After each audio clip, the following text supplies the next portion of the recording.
I signed the divorce papers in silence, no trembling hands, no dramatic pauses, no tears falling onto the ink as if they could change the outcome. The room was quiet in a way that felt almost sacred, like the final breath before a door closes forever. He sat across from me, confident, relaxed, almost bored. To him, this was paperwork, a formality, a transaction after a storm he believed he had already survived. He thought my silence meant exhaustion, defeat, acceptance. He mistook stillness for surrender, and that misunderstanding would become his most expensive mistake. People often believe that closure comes with loud emotions, arguments that stretch into the night, accusations thrown like knives, tears that soak pillows and floors.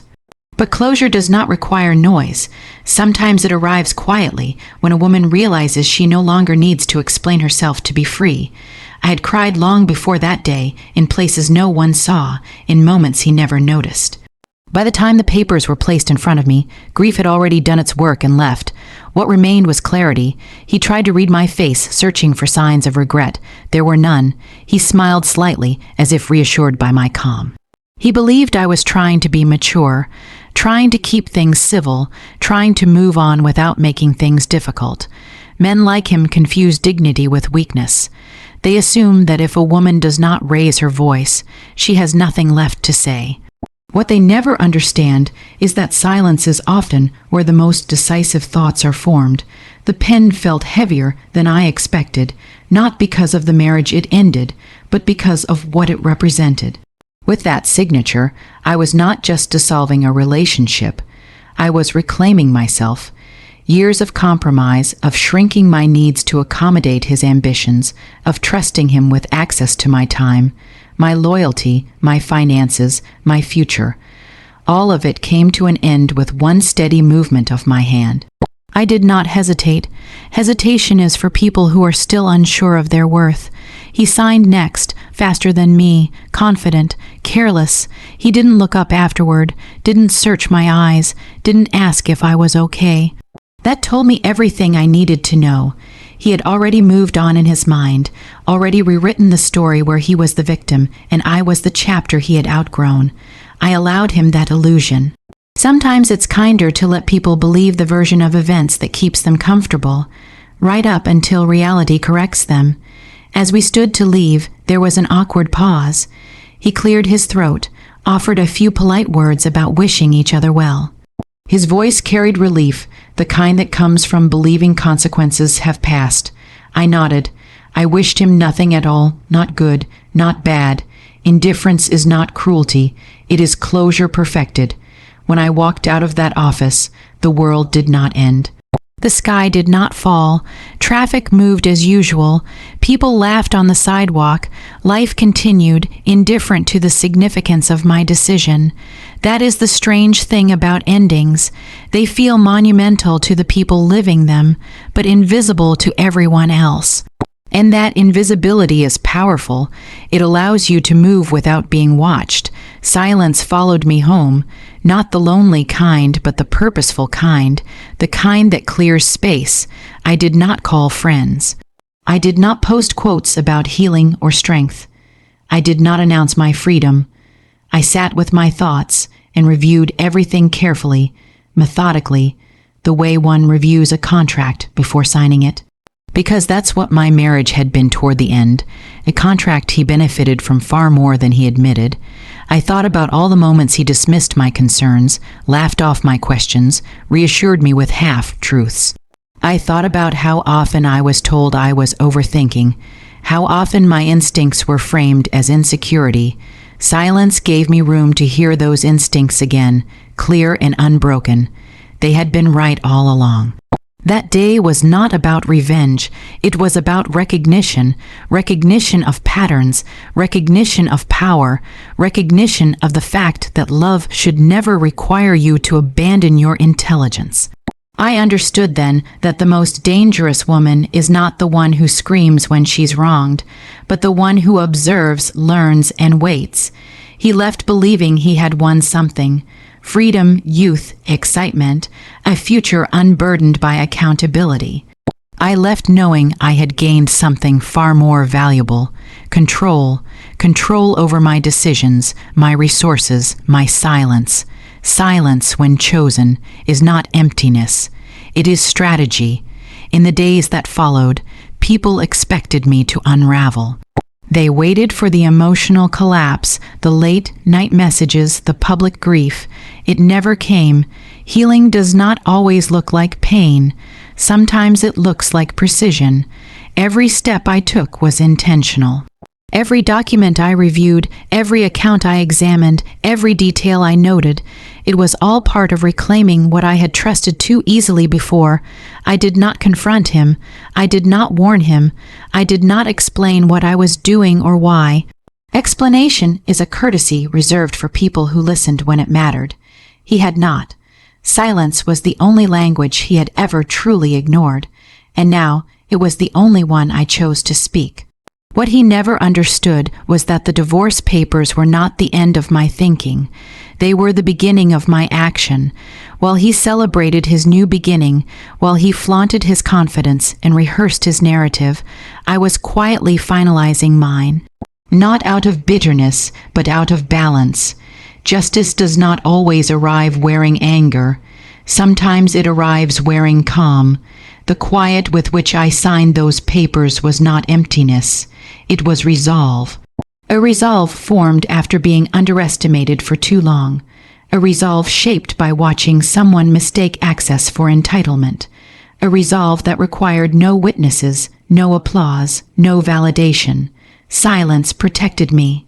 It allowed me to see clearly while he assumed there was nothing left to see. And by the time he realized that my calm had not been weakness but preparation, it would already be too late for explanations, apologies, or regret. The moment the ink dried, everything shifted. Not outwardly, not in a way anyone could point to and say, "That's when it happened." There were no alarms, no phone calls, no dramatic notifications lighting up his screen. The change was invisible, precise, and entirely legal. That is how real power moves, quietly, without asking for attention. For years, my name had been treated like a background detail, something assumed rather than respected. Accounts were shared, permissions were mutual, access was unquestioned. He had grown comfortable inside a system he believed would always protect him, because he believed that system was built for him. What he never considered was that the system also recognized ownership, contribution, and consent. And consent, once withdrawn, changes everything. I didn't rush. I didn't act out of anger or impulse. Every step was deliberate, verified, documented. I reviewed statements line by line, traced patterns, noted habits. I saw how easily money had flowed when it wasn't his alone, how casually decisions were made when consequences felt distant. Access creates confidence, and confidence often turns into carelessness. The first change was so small it could be mistaken for a glitch. A card declined here, a delayed transfer there, the kind of inconvenience people dismiss at first, assuming the problem will correct itself. He would have laughed it off, blamed the bank, told himself it was temporary.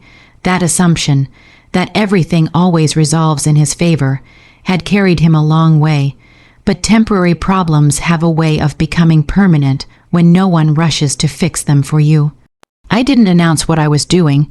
I didn't feel the need to justify myself. Transparency is not owed to someone who benefited from your trust while disregarding your boundaries. The law did not require my silence, but wisdom did. Silence gave me room to move without interference, without manipulation, without the emotional negotiations that had once exhausted me. Each account I separated felt like reclaiming a breath I hadn't realized I was holding. Each authorization revoked felt like closing a door that had been left open too long. This wasn't punishment, it was correction, a recalibration of reality to reflect what had always been true but rarely enforced. Access is a privilege, not a right. I imagined him going about his days, confident, unbothered, unaware that the ground beneath him had already shifted. That ignorance wasn't cruelty on my part, it was consequence. People who take without asking are often the last to notice when the supply ends. There is a certain calm that comes from acting within the rules while changing the outcome entirely.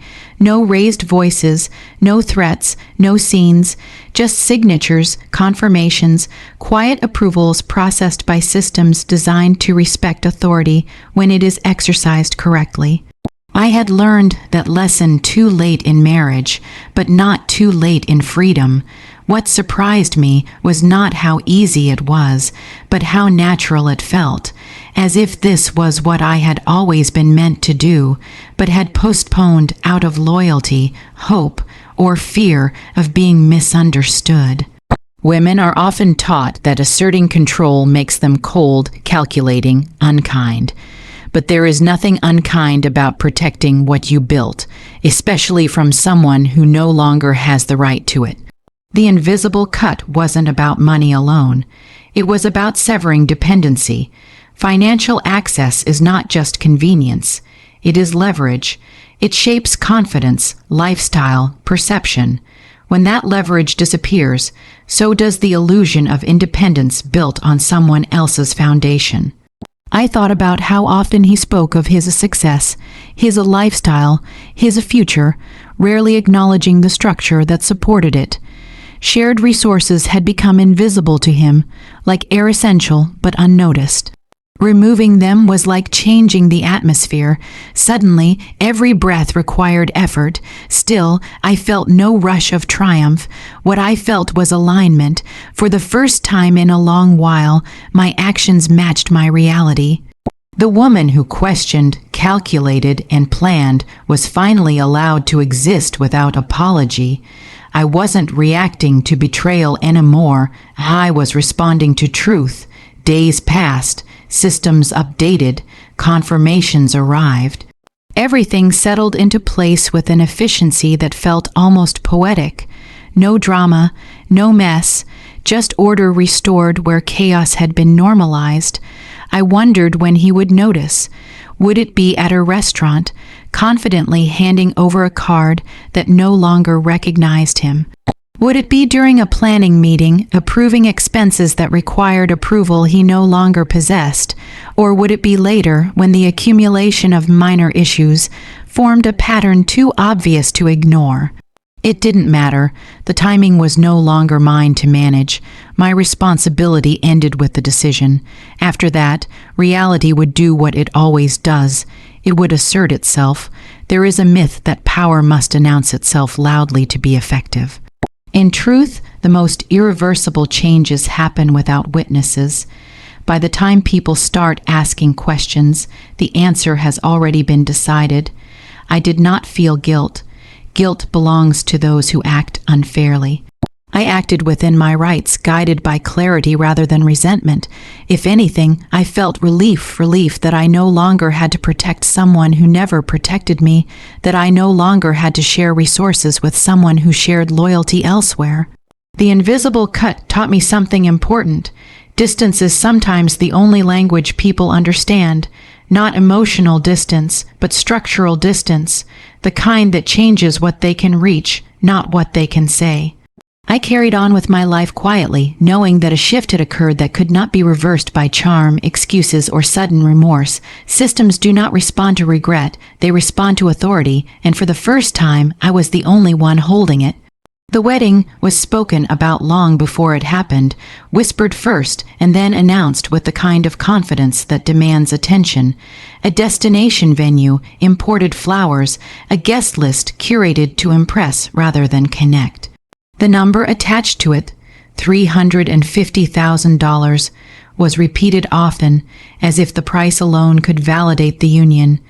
To those watching from a distance, it looked like success reborn, like a man stepping effortlessly into a grand new chapter. What no one questioned was where the power behind that spectacle came from, or how fragile it really was. He carried himself differently in those months, as if wealth were an emotion rather than a resource. He spoke loudly about starting fresh, about building something bigger, about finally being with someone who understood him. The mistress, now promoted to fiancée, smiled through every photograph, draped in confidence borrowed from a lifestyle she believed was secure. They believed appearances were enough. Appearances always are, until they aren't. Money has a way of revealing truth when it's tested. When access flows easily, it creates an illusion of permanence.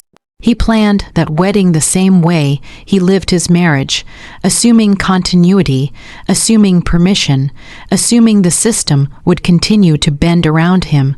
Contracts were signed, deposits were placed, designers were hired. Every choice leaned on the same quiet assumption, that the resources behind it were endless and unquestioned. The wedding wasn't built on love alone. Love doesn't rent ballrooms or secure orchestras or import rare wines. It doesn't negotiate luxury suites or demand exclusivity from venues months in advance.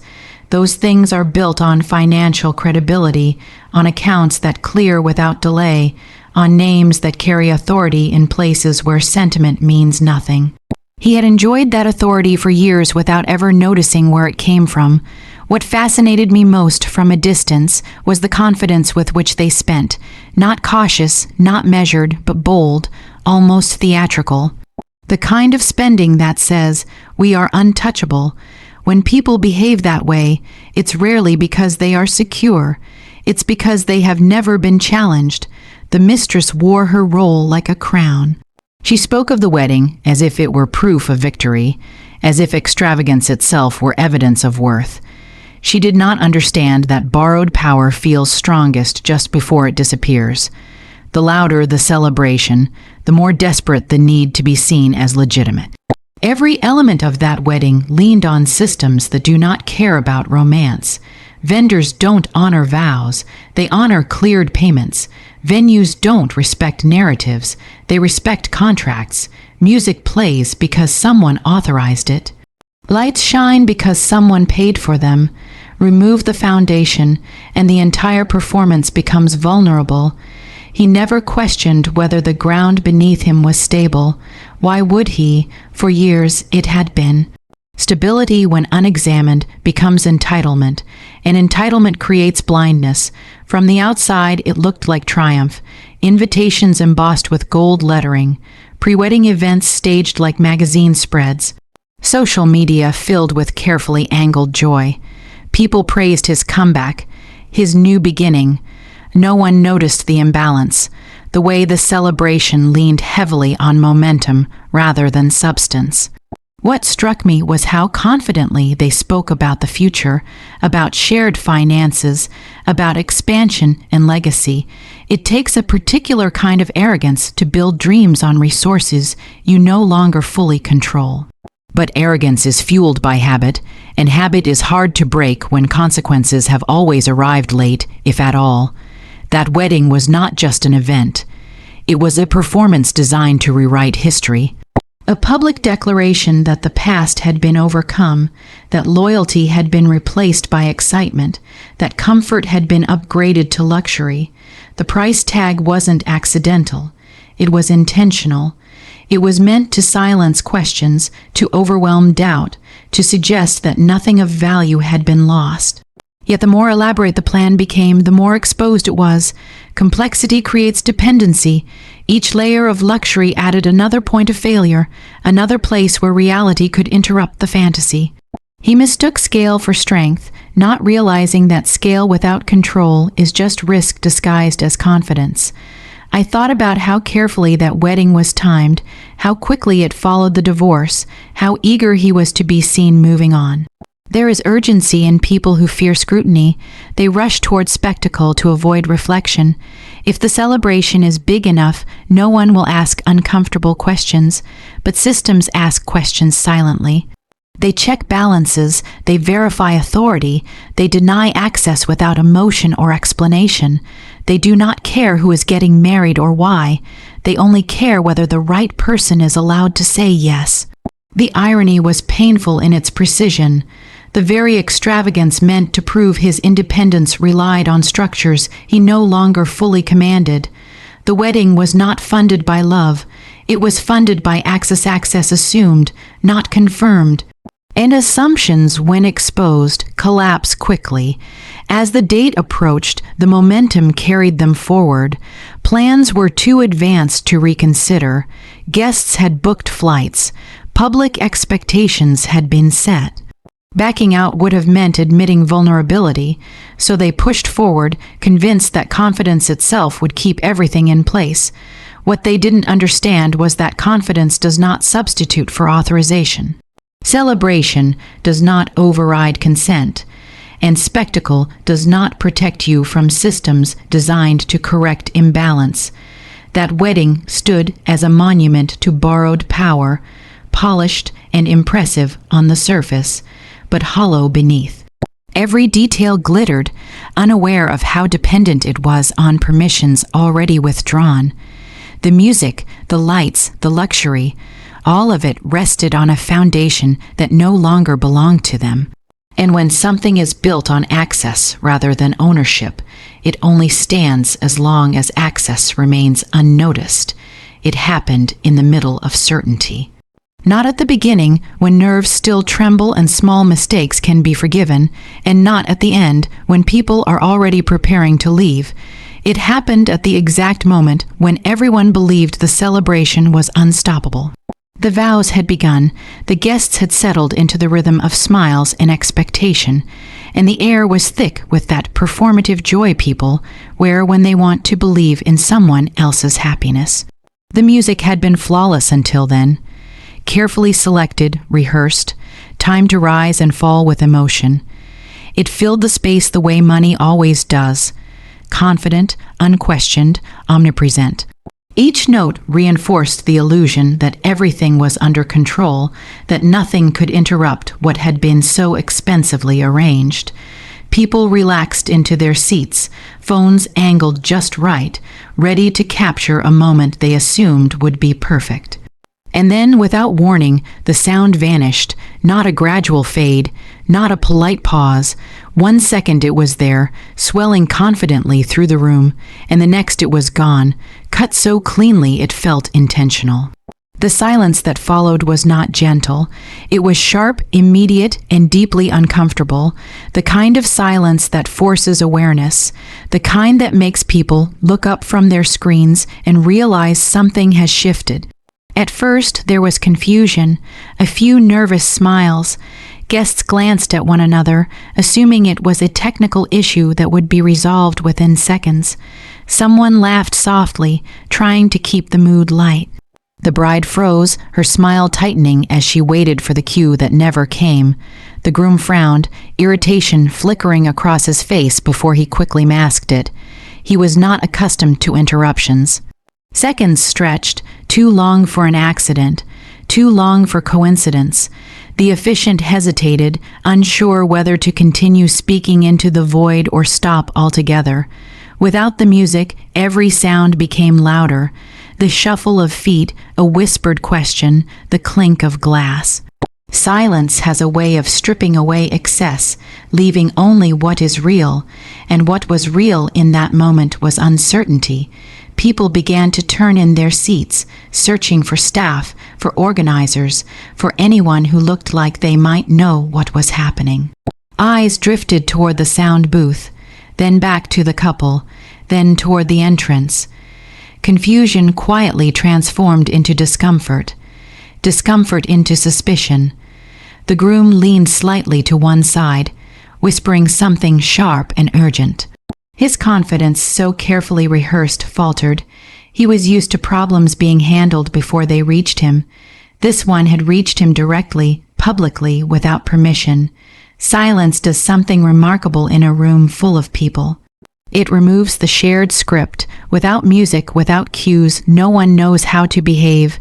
Smiles become strained, postures stiffen. Every second feels exposed. People are forced to sit with the moment instead of being carried through it. Someone attempted to clap lightly, as if encouragement alone could restart the celebration. It failed. The sound echoed awkwardly, then died. The bride's expression shifted, confusion giving way to concern. She glanced around, her eyes asking a question no one could answer. The fantasy she had been standing inside began to thin. Whispers multiplied, not loud enough to be addressed, but loud enough to be felt. Guests leaned closer together, speculation spreading faster than reassurance.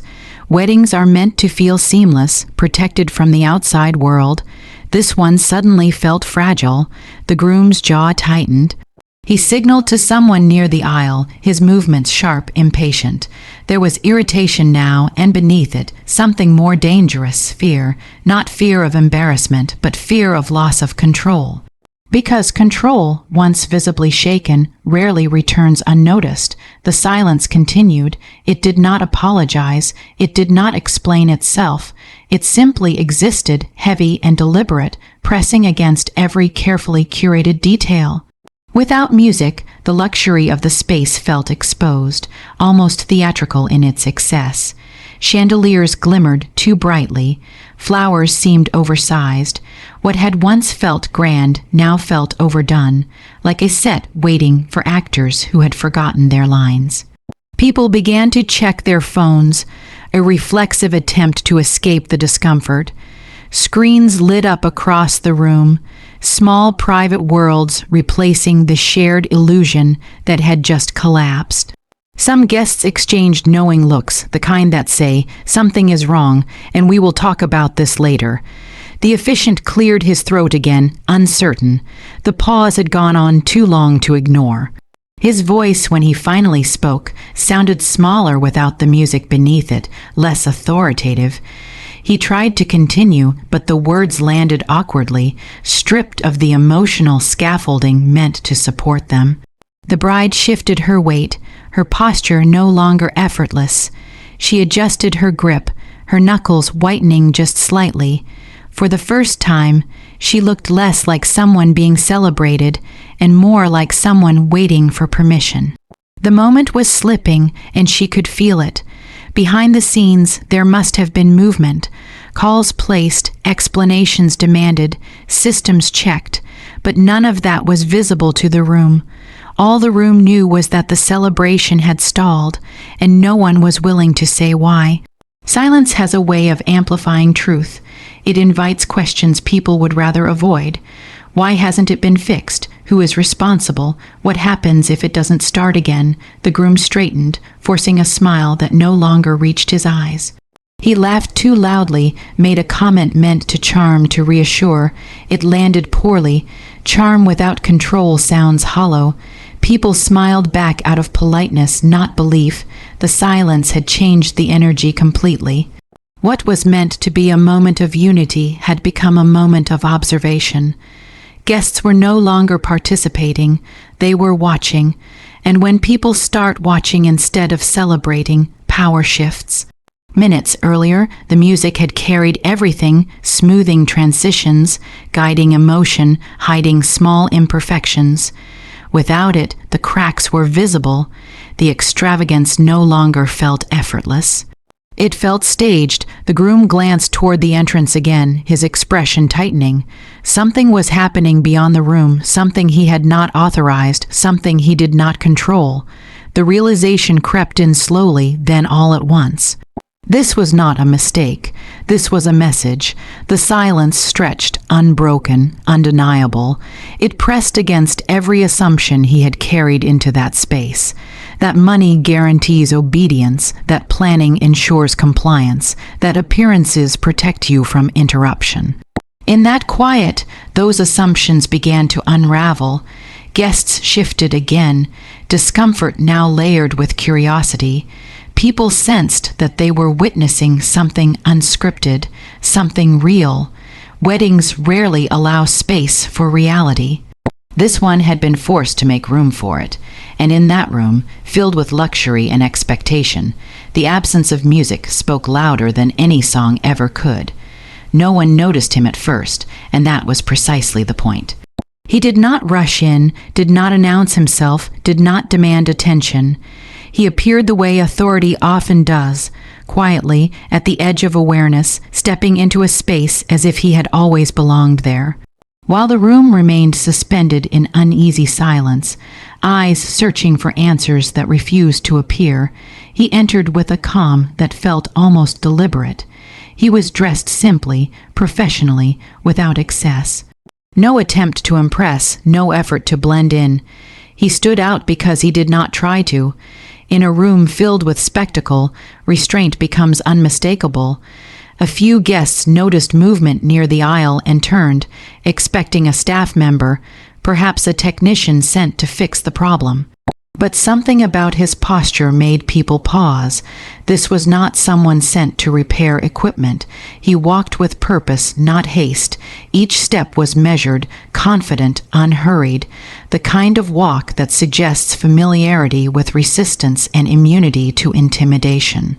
Conversations stopped mid-whisper as people sensed that this interruption was different from the others. Silence shifted again, tightening, focusing. He did not look at the bride first. He did not acknowledge the groom immediately. Instead, his gaze scanned the space the way professionals assess environment, quickly, thoroughly, without judgment. He was reading the room, not reacting to it, that alone unsettled people. Most interruptions come with apology. This one came with certainty. A member of the wedding staff moved toward him, visibly tense, whispering something urgent. The man listened briefly, nodded once, and continued forward. He was not seeking permission.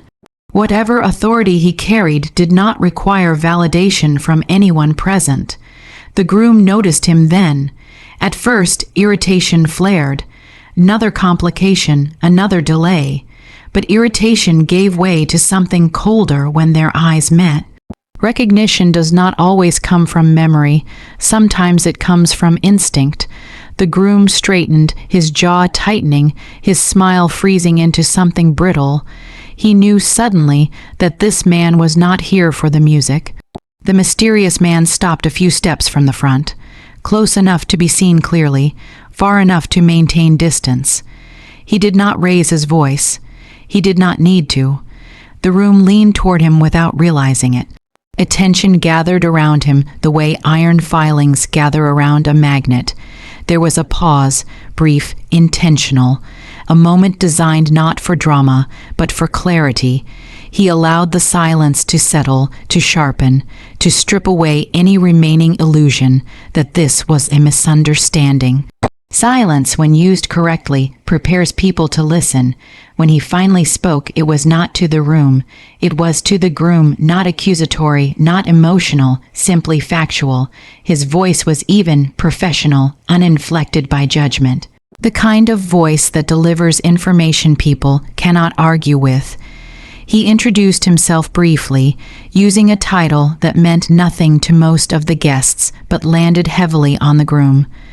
Titles matter only to those who understand their weight. A few words were exchanged quietly at first, but the groom's reaction betrayed the gravity of what was being said. His confidence drained visibly, as if something essential had been unplugged. Color left his face. The bride turned toward him, confused, her smile finally collapsing under the strain of unanswered questions. Guests watched, transfixed. This was no longer an inconvenience. This was an intrusion with purpose.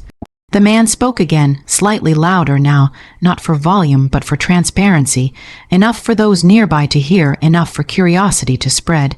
He did not explain everything. He didn't need to. He used precise language, terms that carried weight even when their full meaning wasn't understood. Words like authorization, verification, access. Panic does not always arrive loudly. Sometimes it appears as stillness. The groom stopped moving altogether, his hands clenched at his sides, his mind racing faster than his body could follow. He attempted to respond, to assert control, but the words came out wrong. Too quick, too defensive. Authority does not argue, and suddenly he had none. The bride's expression shifted again, this time unmistakably. Confusion gave way to concern, concern to alarm. She searched his face for reassurance and found none. Whatever narrative she had been living inside cracked open, and cold reality rushed in. Around them, the room buzzed with restrained energy. Guests leaned forward, craning to hear without appearing to eavesdrop. Phones were lowered, forgotten. This was better than any planned moment.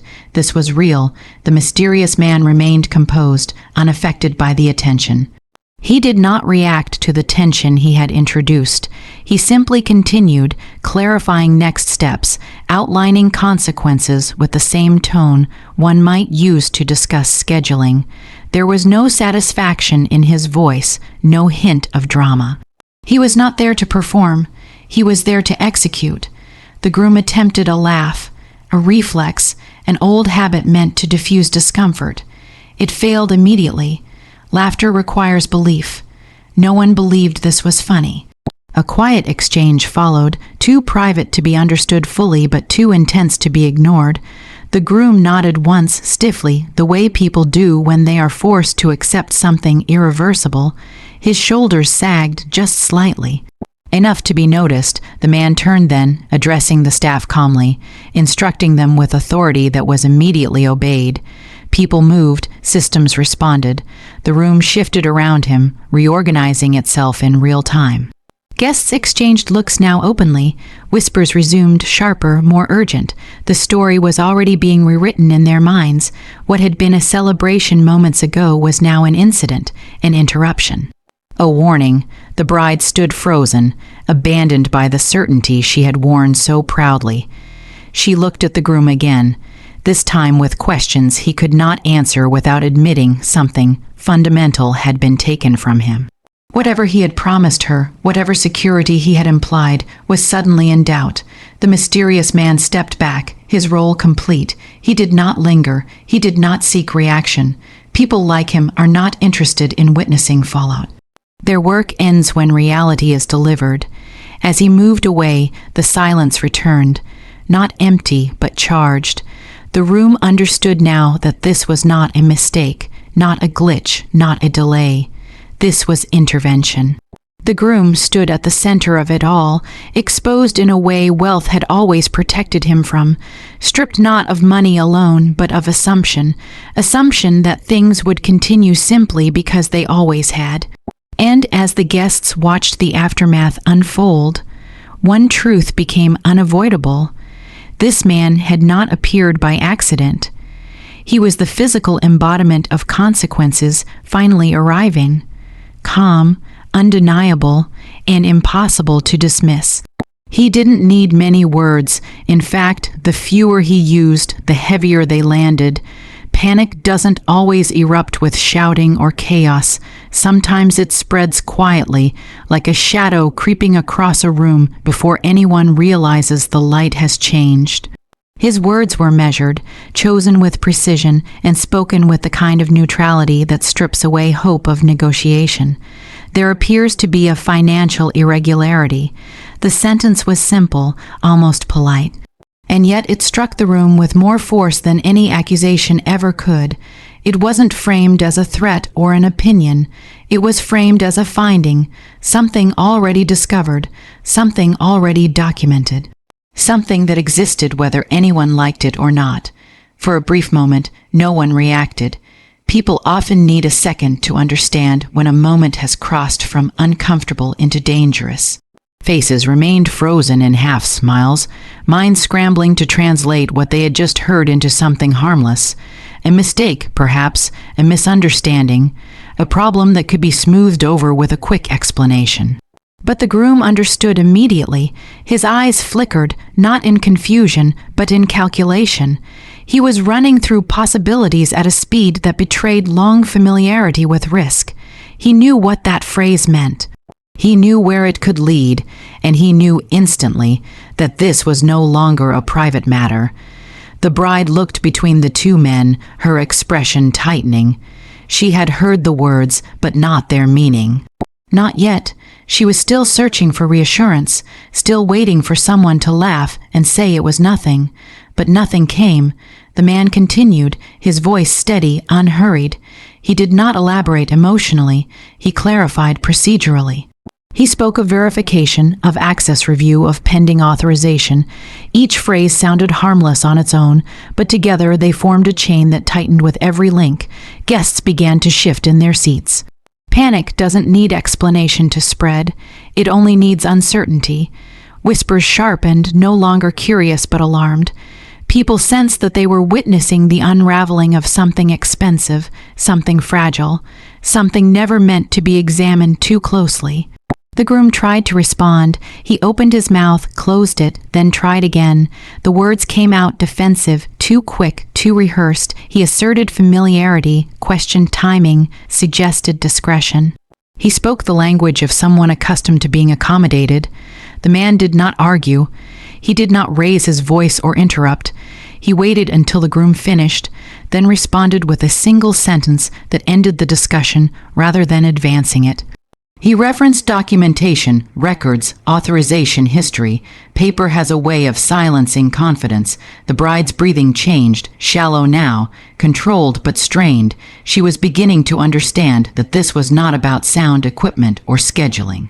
This was about stability, about promises made without permission, about a future that might not exist in the form she had been sold. Someone in the front row leaned forward, no longer pretending not to listen. Phones were discreetly angled downward, recording nothing and everything at once. This was the kind of moment people sense will be retold. The word pending was mentioned, pending review, pending resolution, pending determination. Pending is a dangerous word in rooms built on certainty. It implies suspension, delay, unfinished authority. The groom's face hardened. Panic began to leak through his composure in small, uncontrollable ways. A twitch in the jaw, a tightening of the hands, a stiffness in his posture. Panic is not fear of loss alone. It is fear of exposure. And exposure had arrived dressed as procedure. The man explained calmly that certain activities would need to pause until clarification was complete. Pause, another deceptively gentle word. Pauses disrupt momentum. Momentum was the only thing holding this wedding together. A staff member approached hesitantly, whispering a question. The man answered without looking away from the groom, his response firm and final. The staff member nodded and retreated, already adjusting plans in their mind. Systems were responding now. Once systems respond, reversal becomes nearly impossible. The bride finally spoke, her voice tight, controlled, but edged with disbelief. She asked what this meant, not accusatory, not emotional. Yet, just confused, the man turned toward her for the first time, his expression unchanged. He did not comfort her. He did not explain beyond necessity.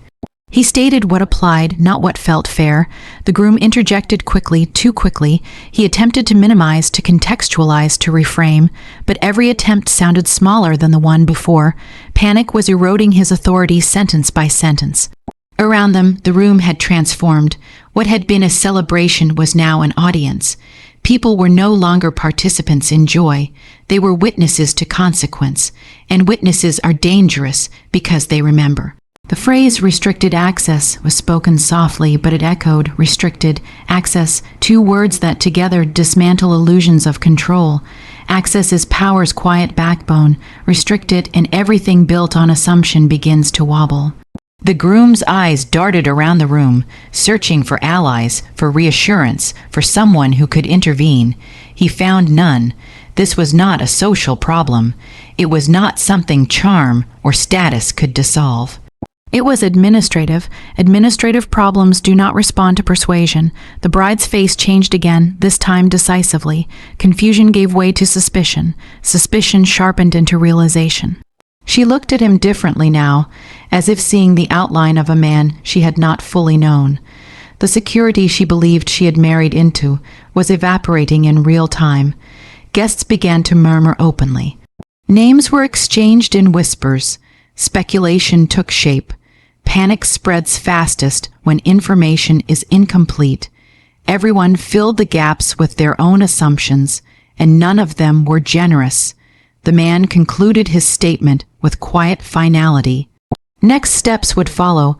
Instructions would be communicated. Until then, certain arrangements could not proceed as planned. He did not apologize. That, more than anything, confirmed the seriousness of the situation.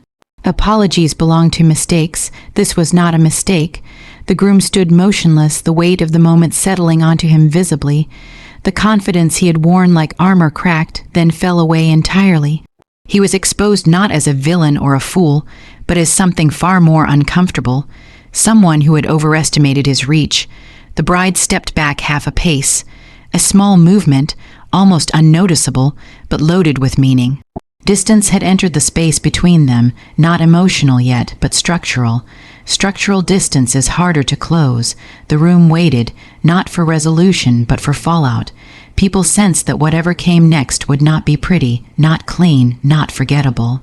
The man turned slightly, signaling that his role in the moment was complete. He had delivered the message. Panic had already done the rest of the work. And in that suspended silence, one truth settled heavily over the room. The words themselves had not caused the panic. The panic came from what those words revealed, that the celebration had been built on something unstable, and everyone present was now standing inside the consequences. I was not there. That was the first thing people asked later, their voices carrying a mix of curiosity and disbelief, as if my absence were more shocking than what had happened. They assumed that if something so public, so precise, so devastating had occurred, I must have been watching from the shadows, waiting to witness the collapse with my own eyes. They were wrong. I didn't need to be present to know the outcome. Some victories are strongest when you don't stay to admire them. Justice, when done properly, does not require an audience. It does not demand reaction shots or emotional payoff. It moves quietly, settles where it belongs, and lets reality do the explaining. By the time the wedding dissolved into confusion and whispers, my role had already ended. Everything that needed to be set in motion had been set long before the first guest arrived. People often misunderstand revenge. They imagine it as something loud, impulsive, fueled by rage. They picture confrontation, exposure, public humiliation driven by emotion. That kind of revenge burns fast and dies quickly, leaving behind more damage than resolution. What I chose was not revenge, it was correction, a realignment of consequences with actions, and correction does not require fury. It requires patience. While he was planning his celebration, rehearsing his confidence, and convincing himself that the past had been erased, I was stepping away from the need to be seen. I learned early that people who announce their intentions give others time to interfere. Silence protects momentum. Silence allows systems to work without resistance. I did not show up because my presence would have changed the meaning of the moment. If I had been there, everything would have been reduced to personal drama, framed as jealousy or bitterness. My absence made it something else entirely. It transformed the event from a personal conflict into an undeniable outcome. No villain, no confrontation, just cause and effect. There is a power in letting people face consequences without your face attached to them. It forces them to confront reality instead of redirecting blame. He could not look across the room and see me as the explanation. There was no one to accuse, no one to shame, no one to emotionally manipulate. All that stood before him were facts, procedures, and the quiet collapse of assumptions. I spent that day somewhere ordinary. I did mundane things. I let time pass without ceremony. That, too, was intentional. I did not want my life to revolve around the moment his illusion broke. My life had already moved forward. That day was not a climax for me, it was an echo. What people call silent revenge is often misunderstood as coldness. It isn't, it is restraint. It is choosing not to feed chaos with attention. I had learned over time that the people who hurt you most often crave reaction more than forgiveness. Denying them both is the cleanest ending. I knew, even without being there, how it would unfold. Confusion first, then disbelief, then panic, not because I wished for it, but but because that is how systems respond when unauthorized access is challenged. Systems do not argue, they do not negotiate, they do not care about pride or promises, they simply enforce boundaries that were always there. What followed would not be dramatic in the way movies portray. No shouting matches, no grand speeches, just a series of realizations stacking on top of each other, each one heavier than the last, realizing that control had been assumed, not secured, realizing that confidence had been mistaken for authority, realizing that freedom built on borrowed permission is temporary by design. I did not feel joy when I imagined it. I felt calm. Calm is often mistaken for emptiness by people who live on adrenaline, but calm is what remains when fear leaves. Calm is what arrives when you trust the process you set in motion. People later describe the atmosphere as unsettling, not explosive, not chaotic, unsettling. That word mattered to me. Explosions draw attention outward. Unsettling moments force people inward. They ask questions that linger. They leave impressions that don't fade with time. I never contacted him afterward. There was nothing to say. Silence, once chosen, should not be broken for reassurance. If he understood what had happened, words were unnecessary. If he didn't, words would not help. Explanation would only reopen doors I had already closed. There is a myth that closure comes from conversation. Sometimes closure comes from finality, from knowing that what was done cannot be undone, and what was lost cannot be reclaimed through apology or regret. Closure does not always feel like relief at first. Sometimes it feels like stillness, and stillness over time becomes peace. I knew people would speculate, they always do. Some would paint me as calculating, others as cruel. Some would assume there was more drama behind the scenes, more emotion than I allowed myself to show. Let them. Narratives are comforts people build when they don't understand restraint. What mattered was not how the story was told, but how it ended. And it ended without me raising my voice, without me begging to be seen, without me stepping into a space that no longer belonged to my future. Power does not need to announce itself. True power is the ability to act and then step away, knowing the result does not depend on your presence. It is the confidence to let consequences unfold without supervision. That day marked the end of something that had drained me for too long. Not because of the wedding, not because of the spectacle, but because I finally trusted myself enough to choose silence over spectacle. Silence over explanation, silence over reaction. If there is a lesson in all of this, it is not about punishment or victory. It is about understanding timing, knowing when to speak, and more importantly, when not to. Knowing that justice, when aligned with patience, does not rush. It waits until it no longer needs your help. I did not attend his wedding. I did not watch the music stop. I did not see the panic spread. I didn't have to. Some endings are felt more deeply when you are not standing in the room. Some justice is more complete when you let it arrive on its own, unaccompanied, undeniable, and final.